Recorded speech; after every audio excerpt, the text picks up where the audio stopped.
Hello everyone, क्या हाल है। उम्मीद है सब लोग बहुत अच्छे होंगे। तो बच्चों, कल आपका जो वीडियो आया था यूट्यूब पर लॉ की क्लास का, उसमें बहुत सारे बच्चों ने कमेंट में लिखा है कि माइक इशू है। और हाँ, बिल्कुल आप सही कह रहे थे, उस समय थोड़ा सा माइक इशू था, लेकिन अभी वो रिजॉल्व हो गया है। तो जो आगे की वीडियोस आएंगी वो बिल्कुल सही आएंगी, परेशान होने की ज़रूरत नहीं है। और आप लोगों ने उसमें मेंशन किया था कि सर अगर हो सके तो दोबारा से इसको शूट कर दीजिए या दोबारा से वीडियो आप करिए। तो स्पेशली तुम लोगों के लिए, तुम लोगों की डिमांड पर, ठीक है, कि तुम लोगों को उसमें कंफर्टेबल नहीं थे, आप लोगों को उसमें प्रॉपर सुनाई नहीं दे रहा था, बच्चों को समझ में नहीं आ रहा था टॉपिक। तो इस वजह से आज मैं उसको दोबारा से शूट करके और आपको वीडियो भेज रहा हूँ। और बड़ी मतलब मेहनत करनी पड़ रही है आप लोगों की वजह से। मेरे गले की बिल्कुल बैंड बजी हुई है इस समय, और गले में ट्रॉन्सल्स बहुत बुरे हैं। लेकिन मुझे लगा कि और आगे की क्लासेस जाने से पहले एटलीस्ट ये वाला टॉपिक आप लोगों का क्लियर होना चाहिए, ठीक है। तो इस वजह से आज मैं रीशूट करके पहले ये वाली क्लास इसको अपलोड करेंगे, उसके बाद में आगे के जो सेशंस हैं वो आएंगे। तो स्पेशली आप लोगों की डिमांड पर और आप लोगों के लिए मैं आज की क्लास शूट कर रहा हूँ। आवाज़ थोड़ी सी भारी है, ठीक है, लेकिन हाँ, जो प्रॉब्लम पिछले वाले वीडियो में थी वो प्रॉब्लम इसमें नहीं होगी, है ना। तो चलो फटाफट से स्टार्ट करते हैं। तो जो वीडियो था वो था पार्ट 5 का, राइट। पार्ट 5 में हम लोग कर रहे थे कैपेसिटी टू कॉन्ट्रैक्ट। कंसिडरेशन वाला टॉपिक हम लोगों ने खत्म कर लिया था पार्ट 4 तक। पार्ट 5 से आता है आपका कॉम्पिटेंसी ऑफ कॉन्ट्रैक्ट। तो चलो एक बार फटाफट से स्टार्ट करते हैं और पहले उसको समझते हैं कि एग्जैक्टली ये है क्या। देखो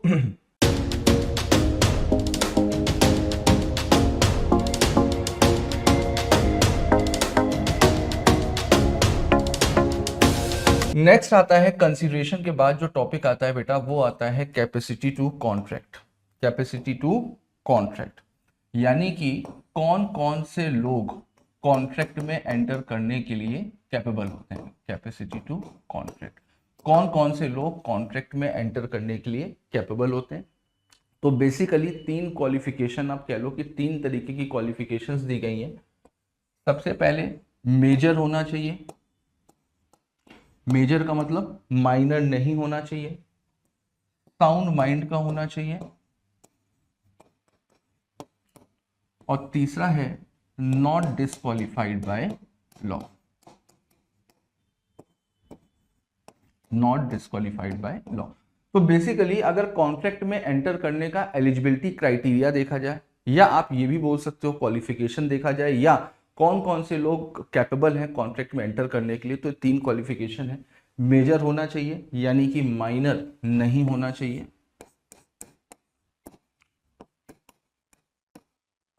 साउंड माइंड का होना चाहिए, मतलब अनसाउंड माइंड का नहीं होना चाहिए।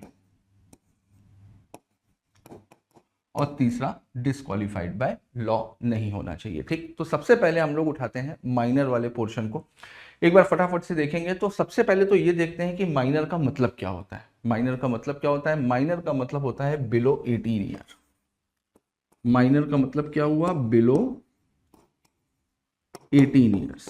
अब मैंने आपको बताया था बिलो 18 ईयर का मतलब क्या है। बिलो 18 ईयर का मतलब है कि 18 साल से कम, भले ही एक दिन कम हो, एक घंटे कम हो, या एक मिनट कम हो, उसको माइनर ही माना जाएगा। सपोज करिए कि कोई पर्सन 1 जनवरी 2026 को 18 साल का हो रहा है, तो 31 दिसंबर की रात को 12 बजे, जैसे ही 12 बजेंगे तो 1 तारीख लग जाएगी, यानी कि वो 18 साल का कंप्लीट हो जाएगा। अब उसके 5 मिनट पहले, यानी कि 11 बज कर के 55 मिनट पे, 11 बज कर के 58 मिनट पे अगर वो किसी भी कॉन्ट्रैक्ट में एंटर करता है, तो बेटा वो बिलो माइनॉरिटी हो गया। यानी अभी 18 साल होने में 2 मिनट बचे हुए हैं, 1 मिनट बचे हुए हैं। लॉ क्या कहता है? देखो, लॉ शब्दों का ही खेल है। लॉ में जो लिखा है, जैसा लिखा है, आपको वही मानना पड़ेगा और वही आप फॉलो करके चलोगे। तो बिलो 18 ईयर का मतलब 18 साल से कम है, चाहे वो जितना भी कम हो, उसको माइनर माना जाएगा। यानी 18 साल या 18 साल से ज्यादा का जो पर्सन है, उसी को ही बोला जाता है मेजर, ठीक। लेकिन मैंने आपको यह भी चीज बताई कि देखो, अभी जो मे अटेम्प्ट का पेपर हुआ था, मे अटेम्प्ट के पेपर में 2-3 क्वेश्चन ऐसे पूछे गए जो मॉड्यूल में नहीं थे, मॉड्यूल से बाहर के पूछे गए, ठीक है। इवन वो सीए इंटर के क्वेश्चन थे, जो सीए फाउंडेशन में इन्होंने डाले, लगभग 8 नंबर के क्वेश्चन थे, 4-4 नंबर के 2 क्वेश्चन। तो आपको एक चीज देखनी है कि जो मॉड्यूल में लिखा हुआ है वो सफिशिएंट नहीं है, उससे एक्स्ट्रा नॉलेज आप क्या गेन कर सकते हो ये बहुत जरूरी, क्योंकि एग्जाम में आप कहीं से भी पूछा जा सकता है। ठीक, तो इसको लेकर के एक चीज मॉड्यूल में नहीं है, लेकिन मैं आपको बताता हूं कि वैसे तो अगर नॉर्मल प्रोविजन देखा जाए तो इंडियन मेजॉरिटी एक्ट के अकॉर्डिंग अगर कोई भी पर्सन 18 साल से कम का है तो उसको माइनर माना जाएगा, लेकिन इसके दो एक्सेप्शंस है। इसके दो एक्सेप्शंस है। एक्सेप्शन का मतलब क्या हुआ कि दो सिचुएशन ऐसी होती हैं कि जहां पर जब तक एज 21 साल की कंप्लीट नहीं हो जाती, जब तक एज 21 साल की कंप्लीट नहीं हो जाती तब तक उसको माइनर माना जाएगा। अब ऐसी कौन कौन सी दो सिचुएशन है? सबसे पहले अगर 21 ईयर्स, सबसे पहले अगर किसी भी माइनर के लिए गार्जियन अपॉइंट हुआ है, गार्जियन अपॉइंटेड बाय कोर्ट, अगर किसी भी माइनर के लिए कोर्ट ने गार्जियन अपॉइंट किया है, मान लो ऐसी सिचुएशन है कि एक बच्चा है छोटा, उसके पास बहुत प्रॉपर्टी है, पेरेंट्स की डेथ हो गई है, प्रॉपर्टी है, पैसा है, तो उस बच्चे का कोई भी फायदा उठा सकता है, उस बच्चे को कोई भी नुकसान पहुंचा सकता है उस पैसे और प्रॉपर्टी के लिए। तो कई बार ऐसा होता है कि कोर्ट क्या करता है कि उस बच्चे के लिए गार्जियन अपॉइंट कर देता है। तो अगर किसी भी बच्चे के लिए, किसी भी माइनर के लिए गार्जियन अपॉइंट किया गया है, तो जब तक उसकी एज 21 साल की कंप्लीट नहीं हो जाती तब तक उसको माइनर माना जाएगा, 21 साल के बाद ही उसको मेजर माना जाएगा। दूसरा, court of wards, court of wards, court of wards का मतलब क्या हुआ? अब सपोज करो कि कोर्ट को कोई गार्जियन नहीं मिल रहा है, या उस बच्चे का कोई रिलेटिव नहीं है, उसके पेरेंट्स के कोई फ्रेंड्स नहीं थे, या कुछ भी है, कोर्ट भरोसा नहीं कर पा रही है और प्रॉपर्टी और पैसा इन्वॉल्व है, तो कोर्ट क्या करती है? कोर्ट उस माइनर की रिस्पॉन्सिबिलिटी अपने सुपरविजन में ले लेती है, उसकी जिम्मेदारी खुद ले लेती है। तो अगर कोर्ट ऑफ वॉर्ड्स है, यानी कि कोर्ट ने उसको सुपरविजन की रिस्पॉन्सिबिलिटी ली हुई है, तो वहां पर भी एज जब तक 21 साल की कंप्लीट नहीं हो जाती तब तक उसको माइनर माना जाएगा। मेरी बात समझ में आई है? तो ये दो एक्सेप्शन है बेटा, ये दो ऐसी सिचुएशन होती हैं कि जहां पर जब तक एज 21 साल की कंप्लीट नहीं हो जाएगी तब तक उसको माइनर माना जाएगा, और बाकी नॉर्मल प्रोविजन यही है कि 18 साल से कम का पर्सन माइनर होता है। ठीक है, तो चलो एक बार स्टार्ट करते हैं। तो कॉम्पिटेंसी ऑफ पार्टीज, तो पर्सन कौन कौन से लोग एलिजिबल होते हैं? माइनर, साउंड माइंड और not otherwise disqualified from contracting. हाँ, अब देखो माइनर की एज के बारे में मैंने आपको बताया। अब अगर माइनर के साथ में कोई भी एग्रीमेंट होता है, अगर माइनर के साथ में कोई भी एग्रीमेंट होता है, तो उस केस में उस एग्रीमेंट का इफेक्ट क्या होगा, उस एग्रीमेंट की वैल्यू क्या होगी, या माइनर की पोजीशन क्या होगी? क्या माइनर की कोई होगी? एग्रीमेंट में अगर आप एंटर करते हो तो एग्रीमेंट में ऑब्लिगेशंस भी होती हैं, राइट्स भी होते हैं, तो क्या माइनर की कोई भी लाइबिलिटी अराइज होगी? तो वो देखते हैं। सबसे पहले तो बेटा अगर माइनर के साथ में कोई भी एग्रीमेंट किया है, अगर माइनर के साथ में कोई भी एग्रीमेंट किया है तो वो हमेशा वॉइड एब इनिशियो होगा। वॉइड एब इनिशियो का मतलब from the very starting, from the very beginning उस एग्रीमेंट की कोई भी वैल्यू नहीं होगी, उस एग्रीमेंट को कभी भी लॉ में इन्फोर्स नहीं करवाया जा सकता, कोर्ट में इन्फोर्स नहीं कराया जा सकता। दूसरा, in case of fraudulent representation of age a minor can plead his minority. Minor हमेशा अपनी माइनॉरिटी का फायदा उठा सकता है। बेटा थोड़ा सा मैं धीमे बोल रहा हूं, ठीक है, गले में पेन है, धीमे धीमे करके बोल रहा हूं। देखो, माइनर हमेशा अपनी माइनॉरिटी का फायदा उठा सकता है, माइनर हमेशा अपनी माइनॉरिटी को प्लीड कर सकता है। कैसे? अगर माइनर ने किसी को झूठ भी बोला है, अगर माइनर ने किसी को अपनी एज के लिए झूठ भी बोला है कि नहीं मैं मेजर हूं, और मेजर बोल करके उसने कॉन्ट्रैक्ट में एंटर कर लिया, तो वहां पर भी कोई भी दिक्कत नहीं है। माइनर के ऊपर जो डॉक्ट्रिन ऑफ स्टॉपेल है ना, कि एक बार जो बोल दिया अपने कमिटमेंट को पूरा करना पड़ेगा, जो डॉक्ट्रिन ऑफ स्टॉपेल है वो भी एप्लीकेबल नहीं होती है। तो माइनर हमेशा अपनी माइनॉरिटी का फायदा उठा सकता है, लेकिन but required to return the benefit. देखो ये भी चीज मॉड्यूल में नहीं है। मॉड्यूल में आपके मोहरी बीबी वर्सेस धर्मोदास घोष वाला केस है, सबको याद होगा। मोहरी बीबी वर्सेस धर्मोदास घोष वाले केस में क्या हुआ था?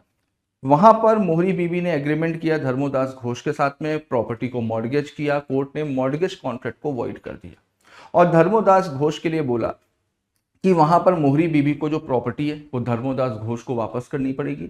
एग्रीमेंट वॉइड एब इनिशियो था, रेस्टिट्यूशन बेनिफिट नहीं मिलेगा, यानी कि मोहरी बीबी को कोई भी पैसे नहीं मिलेंगे, यानी कि धर्मोदास घोष के पास में प्रॉपर्टी भी आ गई थी और पैसा भी आ गया था। यही तो केस था, केस सबने पढ़ा होगा, स्टार्टिंग का केस है ना, सबने पढ़ा होगा। अब उसके बाद में एक बार हाई कोर्ट ने एक डिसीजन दिया, वहां पर भी लगभग लगभग ऐसे ही केस पहुंचा। वहां पर हाई कोर्ट ने बोला कि देखो, minor can always plead his minority, minor हमेशा अपनी माइनॉरिटी का फायदा उठा सकता है, लेकिन अगर माइनर ने किसी को झूठ बोला अपनी एज को लेकर के और सामने वाले ने माइनर के ऊपर भरोसा कर लिया, ठीक, और माइनर के साथ में एग्रीमेंट में एंटर कर लिया, अब माइनर खुद ही कोर्ट में केस फाइल कर रहा है उस एग्रीमेंट को वॉइड कराने के लिए, तो इसका मतलब कहीं ना कहीं माइनर की सोची समझी साजिश है कि एक तो झूठ बोल करके एग्रीमेंट में एंटर कर रहे हैं और बाद में खुद ही कोर्ट में जा करके उस एग्रीमेंट को वॉइड करा रहे हैं।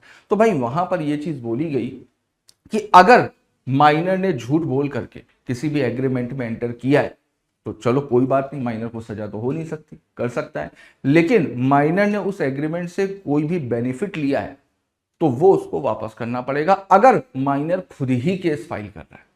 मेरी बात समझ में, अगर माइनर खुद ही केस फाइल कर रहा है तो उसको अगर कोई भी बेनिफिट हुआ है तो वो वापस करना पड़ेगा। सपोज कि माइनर ने झूठ बोल करके 20,000 रुपए ले लिए, 20,000 रुपए ले लिए, अब खुद ही कोर्ट में गया और कोर्ट में जाकर के बोला कि भाई ये एग्रीमेंट वॉइड एब इनिशियो है, तो वहां पर कोर्ट क्या बोलेगी, कोर्ट उसको बोलेगी कि नहीं ये 20,000 रुपए ठीक है, एग्रीमेंट वॉइड एब इनिशियो है, लेकिन आपने झूठ बोल करके किया तो 20,000 रुपए वापस करो। लेकिन अगर उसके पास है तो, जैसे अब वो 20,000 में से 10,000 रुपए खर्च कर चुका है, 20,000 में से 10,000 रुपए खर्च कर चुका है, तो अब माइनर कभी भी पर्सनल लायबल तो होता नहीं है, अब वो पैसा कहां से वापस करेगा?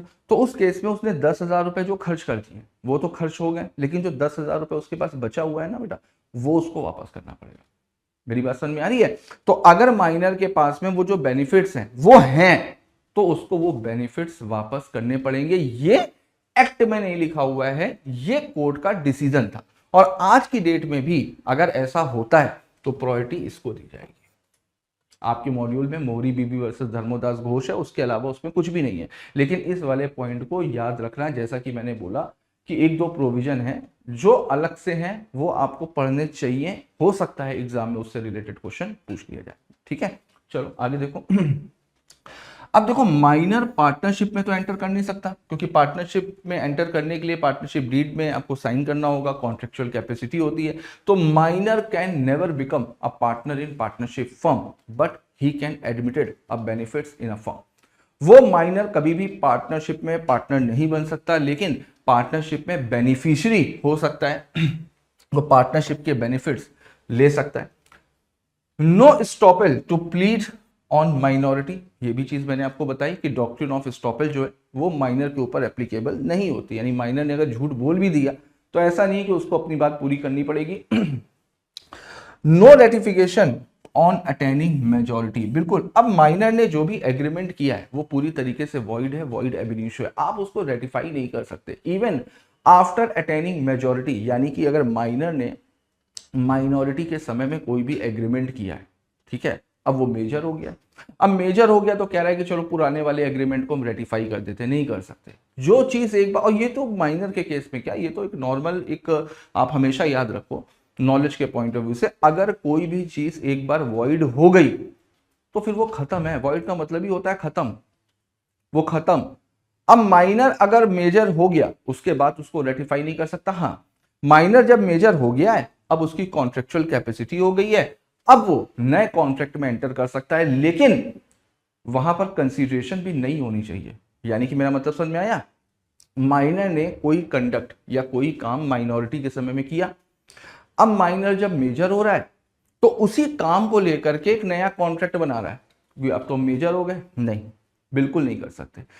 अगर आप मेजॉरिटी के समय में भी कोई कॉन्ट्रैक्ट में एंटर कर रहे हो तो नई कंसीडरेशन होनी चाहिए, नया काम होना चाहिए, नया ऑब्जेक्ट होना चाहिए। आप एक तरीके से ये समझो कि जैसे ही बच्चा 18 साल का होता है तो जो पुरानी वाली लाइफ है, पुरानी वाली रिस्पॉन्सिबिलिटीज हैं, पुराने वाले कॉन्ट्रैक्ट हैं, वो सब खत्म। अब 18 साल के बाद एक नई जिंदगी शुरू हो रही है, अब आपको नए ट्रांजेक्शन्स करने हैं, पुराने वाले ट्रांजेक्शन्स आप छोड़ो। Are you getting my point? तो यहां पर अगर माइनर ने अपनी माइनॉरिटी के समय में कोई भी एग्रीमेंट किया था तो मेजर होने के बाद भी उसको करेक्ट नहीं किया जा सकता, उसको रेटिफाई नहीं किया जा सकता। Next, contract by guardian under exceptions are valid contract. अब देखो यहां पर दो पॉइंट आते हैं। सबसे पहले, क्या माइनर के किए गए काम के लिए गार्जियन लायबल हो सकते हैं? क्या माइनर ने किसी भी एग्रीमेंट में एंटर किया तो उस सिचुएशन में क्या गार्जियन लायबल होंगे? नहीं, माइनर के किए गए एग्रीमेंट के लिए गार्जियन कभी भी लायबल नहीं होंगे, वो एग्रीमेंट वॉइड एब इनिशियो होगा। ठीक, लेकिन अगर माइनर गार्जियन के एजेंट के तौर पे काम कर रहा था, अगर माइनर गार्जियन के एजेंट के तौर पे काम कर रहा था तो उस समय उस केस में गार्जियन लायबल हो सकते हैं। रिबासन में दूसरा, अब अगर गार्जियन माइनर के बिहाफ पर एग्रीमेंट कर रहे हो तो क्या होगा? अगर गार्जियन माइनर के बिहाफ पर एग्रीमेंट कर रहे हैं तो वहां पर फिर यह देखा जाएगा कि ये कॉन्ट्रैक्ट क्या माइनर के लिए बेनिफिट वाला है। अगर उस कॉन्ट्रैक्ट से माइनर को कोई भी बेनिफिट मिल रहा है, अगर उस कॉन्ट्रैक्ट से माइनर को कोई भी बेनिफिट मिल रहा है तो फिर वो कॉन्ट्रैक्ट इन्फोर्स कराया जा सकता है। लेकिन अगर गार्जियन ने माइनर के बिहाफ पे कोई भी एग्रीमेंट किया और उस एग्रीमेंट की वजह से माइनर के ऊपर कोई लायबिलिटी अराइज हो रही है तो फिर भाई नहीं, क्योंकि माइनर की कभी भी लायबिलिटी नहीं हो सकती, माइनर कभी भी लायबल नहीं हो सकता। माइनर हमेशा बेनिफिट्स ले सकता है, फायदे उठा सकता है, लेकिन माइनर की कभी भी लायबिलिटी नहीं हो सकती। तो इस वजह से अगर गार्जियन ने माइनर के बिहाफ पर अगर कोई भी एग्रीमेंट किया है तो फिर वो वैलिड तभी होगा जब उसकी वजह से माइनर को बेनिफिट मिलना हो। डन है। सबसे इंपॉर्टेंट पॉइंट लास्ट वाला, इन case of supply of necessaries. ठीक है, आप लोग तो खैर रिवीजन कर रहे हो तो पहले पढ़ चुके होगे, क्वासी कॉन्ट्रैक्ट में भी है लेकिन उसको समझो। अगर माइनर को, या ये प्रोविजन अनसाउंड माइंड के ऊपर भी एप्लीकेबल होगा, अगर माइनर को, अनसाउंड माइंड पर्सन को, या ऐसा कोई भी पर्सन जो माइनर या अनसाउंड माइंड पर्सन के ऊपर पूरी तरीके से डिपेंडेंट है, पूरी तरीके से डिपेंडेंट है, उस पर्सन को अगर कोई भी नेसेसिटी प्रोवाइड कराई जाती है, नेसेसिटी का मतलब जरूरत की चीज, जैसे फूड, एजुकेशन, हॉस्पिटलाइजेशन यानी कि इलाज, हॉस्पिटल में इलाज, ठीक है, और खाने पीने की चीजें, कपड़े, ये जो ऐसी कोई भी चीज जो एक सर्वाइवल के लिए, हमारे सर्वाइवल के लिए जरूरी होती है, रहना, ठीक है, तो ऐसी कोई भी चीज माइनर को, अनसाउंड माइंड पर्सन को, या कोई भी पर्सन जो उनके ऊपर पूरी तरीके से डिपेंडेंट है, उनको अगर प्रोवाइड करी गई है तो वहां पर वो नेसेसिटी में आएगी। और वहां पर अगर माइनर के पास में कोई भी प्रॉपर्टी है तो उस केस में माइनर की प्रॉपर्टी लायबल होगी, माइनर की प्रॉपर्टी से वो पैसा रिकवर किया जा सकता है। लेकिन हाँ,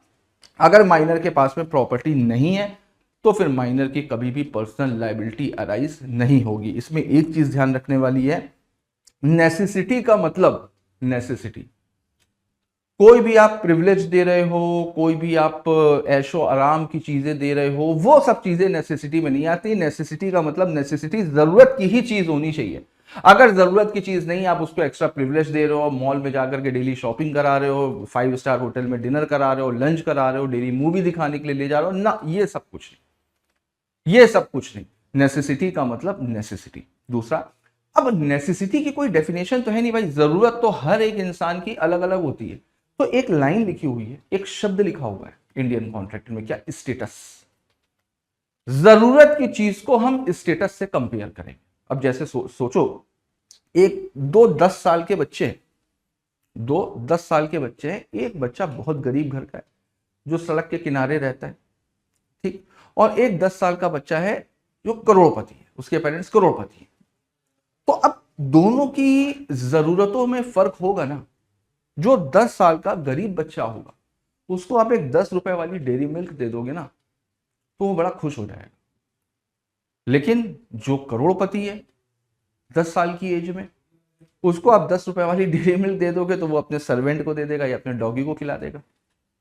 100%। क्योंकि दोनों की नीड में फर्क है, दोनों के स्टेटस में फर्क है। तो इंडियन कॉन्ट्रैक्ट एक्ट इस मामले में साफ साफ कहता है कि भाई जो नेसेसिटी है वो स्टेटस के अकॉर्डिंग चेक करी जाएगी। स्टेटस देखा जाएगा कि उस बच्चे का स्टेटस क्या है, उसके अकॉर्डिंग हम देखेंगे कि ये नेसेसरी में आता है या नहीं आता। दूसरा, अगर आपने माइनर को कोई ऐसी चीज सप्लाई करी है जो ऑलरेडी उसके पास में बहुत सारे हैं, जो ऑलरेडी उसके पास में सफिशिएंट है, तो ये तो फिर आप एक्स्ट्रा प्रिविलेज उसको दे रहे हो, तो वहां पर ये नेसेसरी में नहीं आता। तो ये 2-3 पॉइंट है इसके, ये आप ध्यान रखना, ठीक है। तो ये सारे पॉइंट्स हैं, माइनर के साथ में अगर एग्रीमेंट होता है तो उसके ये इफेक्ट होंगे, है ना। आगे देखते हैं। अब देखो आगे केस लॉ दिए हुए हैं, जैसे मोहरी बीबी वर्सेस धर्मदास घोष, मैंने आपको बताया, सेन दास वर्सेस रामचंद्र। तो ये वाले केस लॉ बेटा एक बार पढ़ना, ठीक है। अगर कोई भी केस लॉ नहीं आता है तो फिर मेरे को कमेंट बॉक्स में बता देना, मैं आपको एक्सप्लेन कर दूंगा अगली क्लास में, डन है। तो केस लॉ एक बार आप लोग देख लीजिए। और केस लॉ मैंने इस तरीके से इसमें लिखे हैं, फैक्ट्स अलग है, केस लॉ का नाम अलग है, फैक्ट्स अलग है। फैक्ट्स से पढ़ करके आपको पूरी कहानी समझ में आ जाएगी, और आखिरी में आपके लिए डिसीजन इंपॉर्टेंट है, वो आपने डिसीजन देख लिया है ना। अब आगे देखो, नेक्स्ट आता है position of person of sound mind. तो भाई हम लोगों ने पढ़ा कि कौन कौन से लोग कॉन्ट्रैक्ट में एंटर करने के लिए कैपेबल होते हैं। तो सबसे पहले माइनर नहीं होना चाहिए, मेजर होना चाहिए। अब दूसरी कैटेगरी आती है कि अनसाउंड माइंड का नहीं होना चाहिए।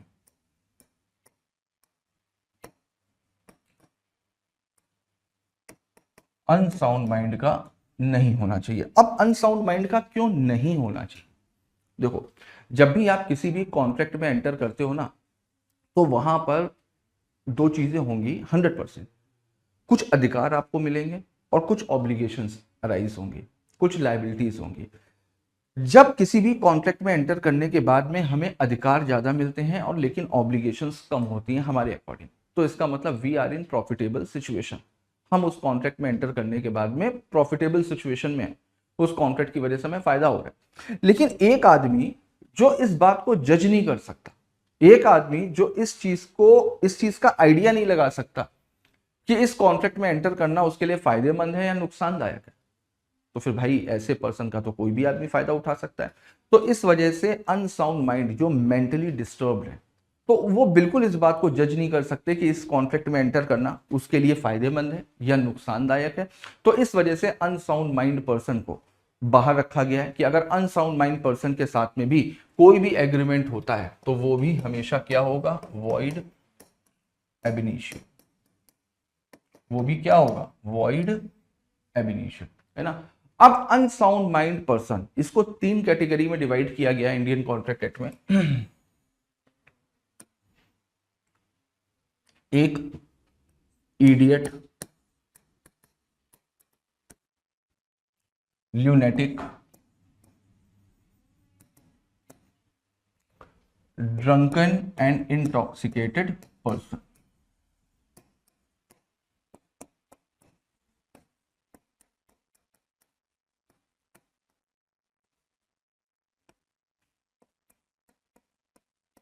ठीक, समझते हैं इन तीनों का मतलब। सबसे पहले इडियट। इडियट का मतलब जो पूरी तरीके से कंप्लीटली पागल, जो पूरी तरीके से मेंटली डिस्टर्ब हो, उसको बोला जाता है इडियट। इडियट के साथ में अगर आपने कोई भी एग्रीमेंट किया तो वो 100% क्या होगा? वॉइड एब इनिशियो। उसमें दिमाग लगाने की जरूरत ही नहीं है, वो पूरी तरीके से वॉइड एब इनिशियो होगा, है ना। दूसरा आता है ल्यूनेटिक। ल्यूनेटिक का मतलब क्या होता है? देखो, दिमागी बीमारी बहुत सारे तरीके की होती है। हो सकता है किसी को ऐसी बीमारी हो जिसमें वो दिन में कुछ घंटे सही रहता है, कुछ घंटे अनसाउंड माइंड का हो जाता है। जैसे मान लीजिए कि एक मिस्टर ए है, वो सुबह 10 बजे से रात में 10 बजे तक सही रहते हैं, और रात में 10 बजे से लेकर के सुबह 10 बजे तक वो बिल्कुल पागल हो जाते हैं, अनसाउंड माइंड के हो जाते हैं। तो यहां पर ऐसे पर्सन को बोला जाता है ल्यूनेटिक पर्सन। अब जब वो सुबह 10 बजे से लेकर के शाम को 10 बजे तक सही रहते हैं, साउंड माइंड के होते हैं, तो उसको बोला जाता है बेटा ल्यूसिड इंटरवल्स। उसको क्या बोलते हैं? Lucid intervals. और इंडियन कॉन्ट्रैक्ट एक्ट कहता है कि ल्यूसिड इंटरवल्स के दौरान अगर आपने किसी भी एग्रीमेंट में एंटर किया है तो वो एग्रीमेंट वैलिड होगा। यानी कि अगर कोई भी पर्सन कुछ समय सही रहता है, कुछ समय अनसाउंड माइंड का होता है, तो जितनी देर वो साउंड माइंड का है, जितनी देर वो सही है, उस दौरान अगर उसने किसी भी एग्रीमेंट में एंटर किया है तो एग्रीमेंट वैलिड होगा। लेकिन हाँ, जिस समय उसकी अनसाउंडनेस स्टार्ट हो जाती है, जब वो अनसाउंड माइंड का हो जाता है, तो उसके बाद में किया गया एग्रीमेंट वॉइड एब इनिशियो होगा। डन है। तीसरा देखते हैं। तीसरा है ड्रंकन एंड इंटॉक्सिकेटेड पर्सन। अब देखो, ड्रंकन एंड इंटॉक्सिकेटेड पर्सन का मतलब क्या हुआ? ऐसा कोई भी पर्सन जिसने बहुत ज्यादा अल्कोहल ड्रिंक ली हो, या किसी भी तरीके का नशा किया हो, या उसको कोई ऐसी बीमारी है जिसका असर उसके दिमाग पे, जैसे कई बार होता नहीं कि फीवर बहुत हाई हो जाता है तो दिमाग तक पहुंच जाता है, जिसको दिमागी बुखार बोलते हैं हम लोग। तो अगर किसी को इस तरीके की प्रॉब्लम है तो वहां पर उस पर्सन को भी अनसाउंड माइंड पर्सन की कैटेगरी में रखा गया। वो चाहे दवाई की वजह से हो, बीमारी की वजह से हो, एज की वजह से हो, ड्रिंक करने की वजह से हो, तो ऐसा पर्सन भी जज नहीं कर सकता कि इस कॉन्ट्रैक्ट में एंटर करना उसके लिए फायदेमंद है या नुकसानदायक है। तो इस पर्सन को भी अनसाउंड माइंड पर्सन की कैटेगरी में लाया गया है। तो अगर किसी ने भी कोई नशा किया है, ड्रिंक करी है, तो वो वहां एग्रीमेंट भी वॉइड होगा।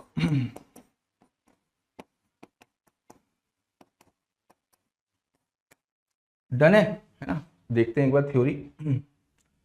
हाँ, तो देखो सबसे पहले, person who is usually of unsound mind, person who is usually of unsound mind but occasionally of sound mind may make a contract when he is of sound mind। Same वही चीज है जो मैंने बताई, ल्यूसिड इंटरवल्स, है ना। दूसरा, person who is usually of sound mind but occasionally of unsound mind may not make a contract when he is of unsound mind। तो जब वो अनसाउंड माइंड के दौरान वो कभी भी एग्रीमेंट में एंटर करता है तो वो एग्रीमेंट वॉइड होगा। आगे देखो, हाँ देखो पोजीशन क्या होगी, पोजीशन क्या होगी अनसाउंड माइंड की। while he is of unsound mind cannot enter into contract, contract entered during this period is altogether void, cannot be held liable thereon। तो वहां पर एग्रीमेंट पूरी तरीके से वॉइड होगा और वहां पर उसको किसी भी हालत में इन्फोर्स नहीं करवाया जा सकता। जब वो साउंड माइंड का है तब वो कॉन्ट्रैक्ट में एंटर कर सकता है और वो उसकी लाइबिलिटी भी अराइज होगी, उसकी लाइबिलिटी भी अराइज होगी उस दौरान किए गए एग्रीमेंट में। अब देखते हैं, अब position of agreement in case of person of permanently unsound mind. अब जो परमानेंटली अनसाउंड माइंड है यानी कि इडियट, ठीक है, इन केस ऑफ इडियट, तो उस केस में अगर कोई भी परमानेंटली अनसाउंड माइंड है, can not enter into any contract, any agreement entered is all together void and not liable thereon। वहां पर कोई भी लाइबिलिटी अराइज नहीं होगी, एग्रीमेंट पूरी तरीके से void एबिलिश हो। क्लियर, आगे देखते हैं। अब देखो, अब अगर कोई भी पर्सन जो ड्रंकन और इंटॉक्सिकेटेड पर्सन है तो उसका देखते हैं। A sane person who is delirious from fever और is so drunk can not contract during such state, है ना। देखो वही चीज है, अगर किसी को कोई भी दिमागी बुखार की वजह से है, बीमारी की वजह से है या ड्रिंक की वजह से, तो अब वो भी can not understand the terms of the contract, वो भी कॉन्ट्रैक्ट की टर्म्स ऑफ कंडीशन को नहीं समझ सकता। इस वजह से वो इस चीज का रेशनल जजमेंट नहीं कर सकता, वो इस चीज को जज नहीं कर सकता कि कॉन्ट्रैक्ट में एंटर करना उसके लिए फायदेमंद रहेगा या नुकसान वाला, उसके इंटरेस्ट पे क्या उसका इफेक्ट होगा। ठीक है। अब इसके बाद में आता है पर्सन डिसक्वालिफाइड बाय लॉ। अब पर्सन डिसक्वालिफाइड बाय लॉ का मतलब लॉ ने कुछ लोगों को डिसक्वालिफाइड किया हुआ है, यानी कि अगर ये लोग कॉन्ट्रैक्ट में एंटर करते हैं तो वो कॉन्ट्रैक्ट वैलिड नहीं होगा। लेकिन यहां पर एक बात ध्यान रखने वाली है, बच्चे अक्सर ये इसको समझ नहीं पाते। इसमें बहुत सारे कुछ ऐसे पॉइंट्स भी आएंगे जिनको डिसक्वालिफाइड की लिस्ट में डाला गया, जिनको ऐसे पर्सन जिनको डिसक्वालिफाइड की लिस्ट में डाला गया, लेकिन इसका मतलब ये नहीं कि उनके साथ में किया गया एग्रीमेंट वॉइड होगा, नहीं, वैलिड होगा, एग्रीमेंट वैलिड होगा, लेकिन प्रिकॉशनरी बेसिस पर, लोगों को सावधान करने के लिए, लोगों को अवेयर करने के लिए उनका नाम यहां पर डाला गया है। तो ऐसे कौन कौन से लोग होते हैं वो अभी मैं आपको बताता हूं। बाकी उनके अलावा अगर जो जितने भी लोगों का नाम डिसक्वालिफाइड बाय लॉ में है तो 100% वो एग्रीमेंट वॉइड होगा। तो देखते हैं, persons disqualified by law, statutes disqualify certain person to enter into contract. तो सबसे पहले आता है बेटा एलियन एनिमी। तो एलियन एनिमी को लेकर के थोड़ा सा समझते हैं पहले। एलियन दो तरह के होते हैं। एलियन का मतलब ये मत समझना जादू मंगल ग्रह से आया हुआ है ना। एक होता है एलियन फ्रेंड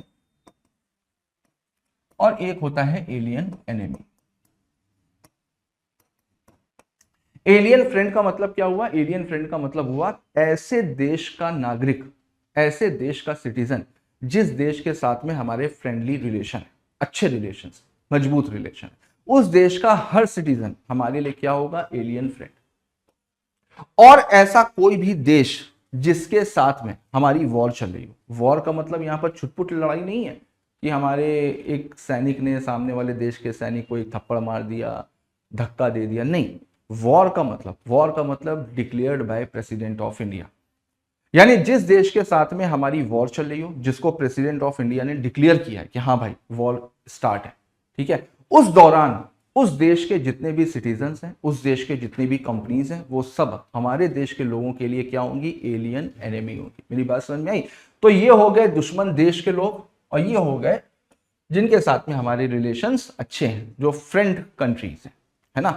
तो अब एलियन एनिमी के साथ में इंडियन कॉन्ट्रैक्ट एक्ट कहता है कि भाई अगर कोई भी एग्रीमेंट करोगे तो वहां पर दो सिचुएशन देखी जाएंगी। कौन कौन सी? ये भी मॉड्यूल में नहीं है, लेकिन याद रखना है एग्जाम के पॉइंट ऑफ व्यू से।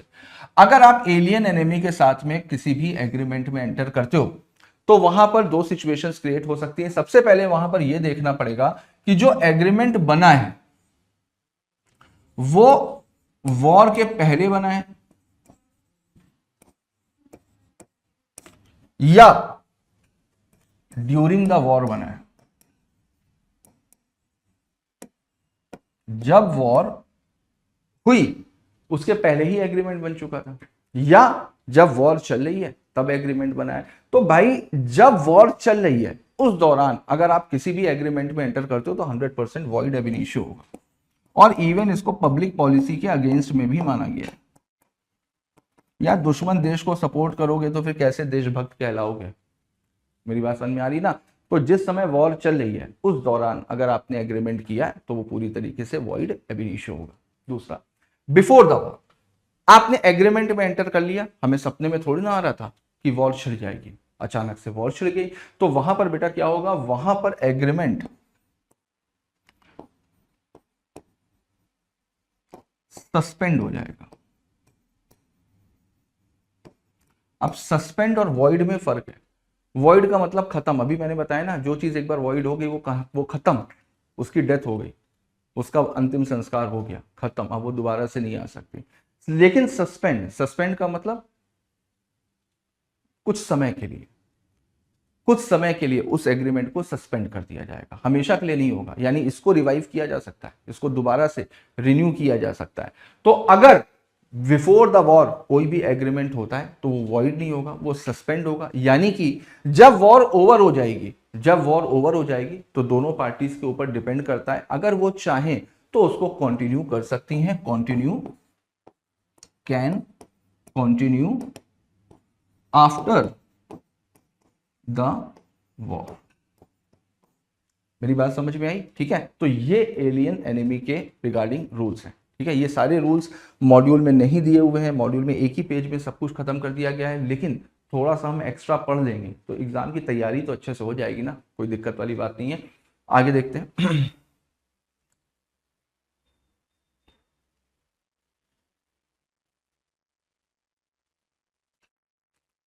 हाँ, एलियन एनिमीज। दूसरा, फॉरेन एम्बेसडर। अब फॉरेन एम्बेसडर का मतलब क्या हुआ? अभी मैंने आपको बताया ना, कुछ लोगों के नाम आएंगे कि उनके साथ में किया गया एग्रीमेंट वॉइड ही नहीं होगा, वैलिड होगा, लेकिन यहाँ पर प्रिकॉशनरी बेसिस पे दिया गया, आपको अवेयर करने के लिए दिया गया है। ठीक उसी तरीके से बेटा ये जो फॉरेन सोवरेन है, ये जो फॉरेन एम्बेसडर्स, फॉरेन सोवरेन है ना, ये जो रिप्रेजेंटेटिव्स होते हैं, रिप्रेजेंटेटिव ऑफ गवर्नमेंट, ठीक है, वो लोग, अगर कोई भी दूसरे देश का बंदा हमारे देश में आकर के अपनी गवर्नमेंट को रिप्रेजेंट कर रहा है तो उसको बोला जाएगा फॉरेन सोवरेन। फॉरेन एम्बेसडर का मतलब जो एम्बेसीज में लोग रहते हैं, जो बाहर के लोग यहां पर इंडिया में रहते हैं। तो इंडियन कॉन्ट्रैक्ट एक्ट क्या कहता है कि भाई अगर फॉरेन सोवरेन है, फॉरेन एम्बेसडर्स हैं, उनके साथ में अगर आपने एग्रीमेंट किया तो एग्रीमेंट वॉइड नहीं होगा, वैलिड होगा। लेकिन अगर इन लोगों ने ब्रीच ऑफ कॉन्ट्रैक्ट किया, अगर इन्होंने अपने प्रॉमिस को तोड़ा, तो आप इनके ऊपर सूट फाइल नहीं कर सकते। एग्रीमेंट वैलिड होगा लेकिन आप सूट फाइल नहीं कर सकते।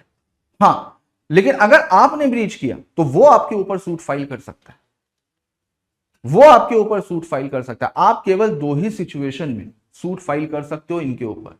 कौन कौन सी सिचुएशन पे? पहला, या तो आपने सेंट्रल गवर्नमेंट से लाइसेंस लिया है, लाइसेंस का मतलब परमिशन लिया, आपने सेंट्रल गवर्नमेंट से परमिशन ली है, आपको मिल गई है, उसके बाद आप कर सकते हो, कोई दिक्कत नहीं है। दूसरा, अगर वो बंदा खुद अग्री हो अपने ऊपर सूट फाइल कराने के लिए, वो खुद तैयार हो कि आओ मेरे ऊपर सूट फाइल कर दो, ऐसा कोई बोलेगा क्या? नहीं बोलेगा। तो ये दो सिचुएशंस होती हैं जब इनके ऊपर सूट फाइल किया जा सकता है, अदरवाइज कोई भी नहीं कर सकता। दूसरा, जो हमारा संविधान है, constitution of India, constitution of India में 3 लोगों के लिए बोला गया है कि इनके ऊपर ना तो सिविल केस हो सकता है ना ही क्रिमिनल केस हो सकता है। कौन कौन? सबसे पहले प्रेसिडेंट ऑफ इंडिया, दूसरा गवर्नर ऑफ स्टेट, और तीसरा फॉरेन सोवरेन एंड एम्बेसडर। इनके ऊपर ना तो सिविल केस हो सकता है ना ही क्रिमिनल केस हो सकता है। तो इस वजह से अवेयर करने के लिए प्रिकॉशनरी बेसिस पे यहां पर फॉरेन एम्बेसडर्स का नाम डाला गया है, लेकिन ये याद रखिएगा इनके साथ में अगर कोई भी एग्रीमेंट होगा तो वो एग्रीमेंट वैलिड होगा, वॉइड नहीं होगा। ठीक है। दूसरा, कॉन्विक्ट, कॉन्विक्ट का मतलब दोषी, ऐसा पर्सन जिसको कोर्ट ने सजा सुना दी हो जेल की, तो जब तक वो जेल में है उस दौरान वो किसी भी एग्रीमेंट में एंटर करता है तो वो एग्रीमेंट 100% वॉइड एब इनिशियो होगा। जेल में रहने के दौरान वो किसी भी एग्रीमेंट में एंटर नहीं कर सकता। लेकिन हाँ, अगर उसको जमानत मिल गई है यानी कि बेल मिल गई है या कोर्ट ने उसकी सजा माफ कर दी है, तो जब वो जेल के बाहर आएगा तो उसके बाद में वो अपनी नॉर्मल लाइफ स्टार्ट करेगा, उसके बाद में वो एग्रीमेंट में एंटर कर सकता है। तो लाइफ टाइम के लिए नहीं होता है।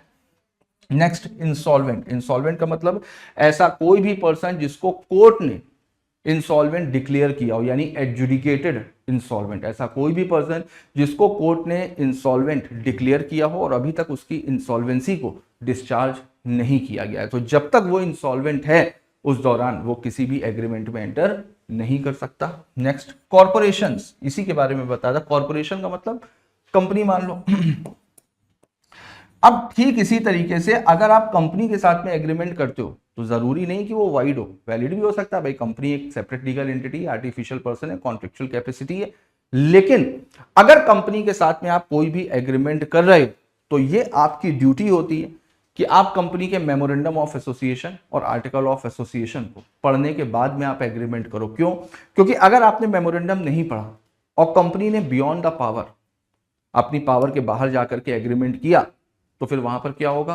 वो होगा ultra vires agreement. Ultra vires agreement क्या होगा? वॉइड एब इनिशियो। उसमें आपको कोई भी बेनिफिट, कोई भी रेस्टिट्यूशन बेनिफिट नहीं मिलेगा। यानी कि अगर आपने कंपनी को सप्लाई कर दिया या ज्यादा लोन दे दिया तो आप अपना पैसा रिकवर नहीं कर सकते, आप गुड्स की पेमेंट रिकवर नहीं कर सकते। तो इस वजह से यहां पर कंपनी को भी प्रिकॉशनरी बेसिस पे रखा गया है कि भाई अगर कंपनी के साथ में एग्रीमेंट करो तो सोच समझ करके करो, उनके डॉक्यूमेंट्स को पढ़ने के बाद में करो, क्योंकि अगर डॉक्यूमेंट्स नहीं पढ़े और आपने एग्रीमेंट किया तो वहां पर आप फंस सकते हो, आपका नुकसान हो सकता है। तो ये सारे पर्सन थे, तो इनके साथ में अगर इनको छोड़ दो, फॉरेन एम्बेसडर्स, कॉरपोरेशन, इनको अगर छोड़ दो तो बाकी सबके साथ में एग्रीमेंट किया गया वॉइड होगा। एलियन एनिमी की 2 सिचुएशन थी वो मैंने आपको बता दी।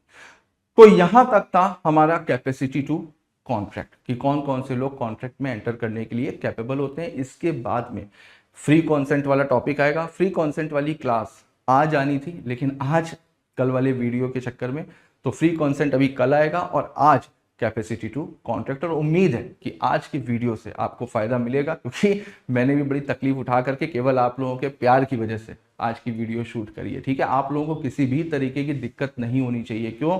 आपके फ्यूचर से बढ़ करके हमारे लिए कुछ भी नहीं है ना। तो प्रॉब्लम आई तो खैर उसका सॉल्यूशन भी हम लोगों ने निकाल लिया। तो चलो मिलते हैं फिर नेक्स्ट वीडियो में, तब तक के लिए all the best, goodbye and thank you.